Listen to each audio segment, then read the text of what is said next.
BORTLE here, back from LCS 12. That's right, guys, number 12 of the online format. And we have here top 8 contestant. Please introduce yourself to the world, man. Hello, my name is Nikolas Ladas, and I made it into the top 8 of the LCS. And by all decks, man, Buster Bladers, which could be kind of a trap deck too, but you have like everything splashed into here. So what made you play this deck post ban list, man? It's a deck I love. It's the deck I grown as a player playing this deck and evolving that, adapting it to every single format since the new master rule came into effect. It was a pretty nice format to play Blader, in my opinion. A lot of dragons, and you have some awkward matchups, but I could handle that with deck cards and stuff. Alrighty, so what deck beat you in top 8, man? So I lost to, let's say, a Tri-Brigade. It was a kind of unique one. And also to a Draglingy to the top cut. And to Dino from June. He went really nice from Swish. He found my deck completely bricked, so he just put with the dinos and I lost those matchups. I do like that you're playing 50 cards in your actual main deck because that's gonna like kind of lower the chances of breaking. But man, bricks happen. So before we jump into the deck profile, would you like to do some shoutouts? Yeah, of course, I want to shout out every single one of the guys being into my stream. I was streaming the whole experience. I recently started streaming on Twitch, or Laster is the name. Also, every single guy that helped me a bit with the list, some advices. I did not follow every single one of them, of course, but it helps me think deeper into the deck. Also, my friend Elias, he played my entry because I had a problem with my PayPal, so it really helped me out. I would miss that event if he was not there. Oh man, what a nice guy! And guys, make sure to check out the description down below for his Twitch handle so you can follow him, check him out. Well, without Thank further you. ado, man, please take it away with the rest of your deck profile. So my list is starting with obviously the cards that are gonna bring me the play. The best card of the deck, the Whelp. It's the best starter. You search your prologue, your buster plays. It also has another effect. Many people forget about that you can special summon that by discarding a distraction sword from your hand if you control Blader though. It played really important role in many of my matches. So without further ado, let's go into the other normal summon, let's say Red Eyes Fusion. It's another starter. It gives a dragon into the graveyard and puts its body like dragoon. I mean, sometimes it's auto win. And I want to maximize the chances of having it with triple fusion, triple insight. Insight is actually better because gives you a recovery for your dragoon, the wyvern into your graveyard, and puts a dragon as cost on your grave. So no matter what happens to fusion, you are guaranteed to have a dragon in your grave. Lastly, the last starter engine I was using was Nadir, the Dogmatika packets. It was the minimum one, like 3 Nadir, 1 Ecclesia, 1 Flare, 1 Punishment. It actually played a big role on set up, let's say, a bit stronger luck turn one, but it was in chain on breaking boards, like Nadir forcing a negate or breaking boards easily. And lastly, the card that gave me play was Pot of Prosperity, a card, let's say it's a new card. It's an actually really good card. It's so well designed because I have, let's say, some not that useful cards into the extra deck that do not come that often, so I can't waste them. So I can help my consistency. Also, the fact that it instead of drawing it odds, you reveal three and you add one. Also helps a lot with dodging some awkward draws and stuff like that. The hand traps, I chose to play 12 hand traps. I don't think there is a correct number of hand traps for the amount to play. Like I felt like Ash is the best hunter because he's the most versatile one. You always gonna draw pass from your hand with no matter what your opponent is playing. So for me that makes Ash the best hunter. I wanted a high impact card for combo decks, especially Dragon Link. such as Nibiru. Sadly, in those matchups, Nibiru was far into deep into my deck, so I did not see him. Phantasmi is a really nice call. Is a card that helps a lot a deck, especially mine, because each dragon gives you a body on the field.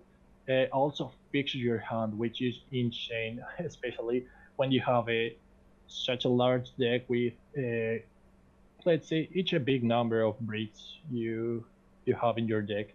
And the last triple one I had was Valor. Many people underestimate Valor, but in my deck is show on point. Like it's not high impact, it's low impact of course, but you are dodging like it's not like impermanence that you have to shed. So against something like back row removal and stuff, you're gonna be gunner. Also has the counter interaction with trap trick, you cannot use that afterwards. Also, it's level 1 tuner, so it's I call it like a weaker weld sometimes. Helps me go into Hot Red Dragon Abyss, which this card is busted. With my busted dragon that was mostly like is gonna get popped by prologue during the end phase. So yeah, also the contract with Phantasmi, there is no contract actually, that's why it's so good. The triple Cosmic and triple Ice. Let's start with Ice. Ice is insane card. It's so powerful card. It's good against almost every deck, you have to say. I also had Ice as a OTK potential card many times. I used it just to end up my opponent. So I tested also some other cards. I love Palizek Danimishkus. It's so strong, but sadly it's a -1, and you have to reduce. This deck can easily go minus by itself, so you have to avoid playing cards that are minus by themselves. So I decided to play Cosmic. I was prepared to face any random dino with using Mystic Mine. I'm not gonna lose to mine ever. So I had to play the Cosmic Cyclones. Also, it's a really nice card with almost every matchup. Even if you go first, even on Dragon Link is really useful. Let's don't talk about Invoke to the Quadcashador on Shiasmore against I'll Bleach. This card is insane. I think it gained the spot into my main deck as a trio with its sword. So moving on, we have the okay. It's one of the Call by the Grave. No reason to talk about that. It's the combo with Fusion. If you have it, you have it. You're gonna have a Dragoon no matter what. And we have the bricks. The Blader is the most awkward you're about to see because if you open a Blader, most likely you have one more in your deck, so you cannot resolve the others. And you have the Dragoon bricks, the Wyvern, which is let's say a good brick. Many times it's a normal summon or something else you can go for. It's not useless. It's not that bad actually. You can also discard it with Dragoon if you don't have both that and Ancient in your hand. And Memories, which is the card you're making your Buster Fusion monster with. Is Yeah, there a way you could have like maybe dimmed this down to 40 cards, or you just had to play 50 because of all this stuff you fit in? yeah, that's a good question. Like in the beginning when I was playing the deck, I was stick to the 42, 44, something that obviously more than 40 because the number of bricks is standard. But sometimes you can't avoid having a brick in your hand. So what I wanted to dodge was to opening multiple bricks. That is a lot awkward to have two bricks or maybe even three sometimes. That's a lot awkward.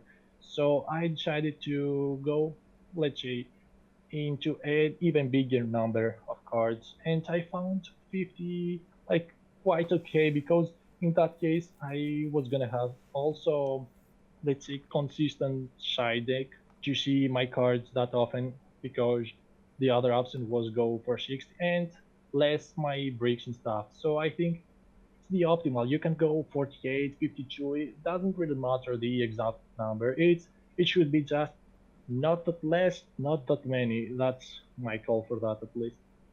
Hey, perfect Whatever. explanation, man. So, yeah, let's hit up the extra deck. So the extra deck is pretty standard for the deck, in my opinion. You have your two fusion monsters, the Buster Blader, the Dragon Killer, the double Buster Dragon, those are standard. You have the Link 2 Whelp, which is, okay, let's be real, this is the best target for Pot of Prosperity, let's say. But sometimes when you have an awkward card and you're playing against Dragon Link, it can be really handy. So moving on, we have the Dragoon and Verte, pretty standard, and Hotter Dragon Abyss, insane card.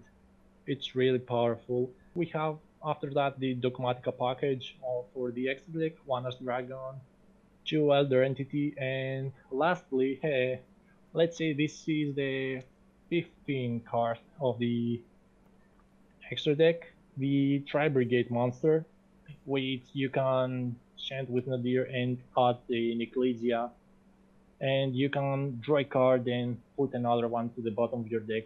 In that case, you also might see a useful card and put a brick back into your deck, which is really helpful if you have a blader, so you can resolve more prologues.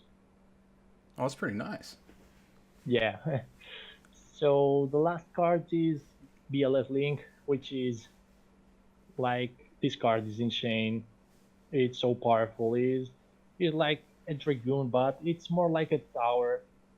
Elblitz cannot out at that easily, so it simply huddled me a game into round 3. And the last card is Dingersu. This card is really nice because you many times need your protection, especially with the decks being around Zodiac, the Punishment, the Conquistador, all that cards are popping, so the protection of the Dingersu is really, really useful. You can make him easily with your Synchro Monster and the Buster Blader, the Distraction Sharpens, the Fusion.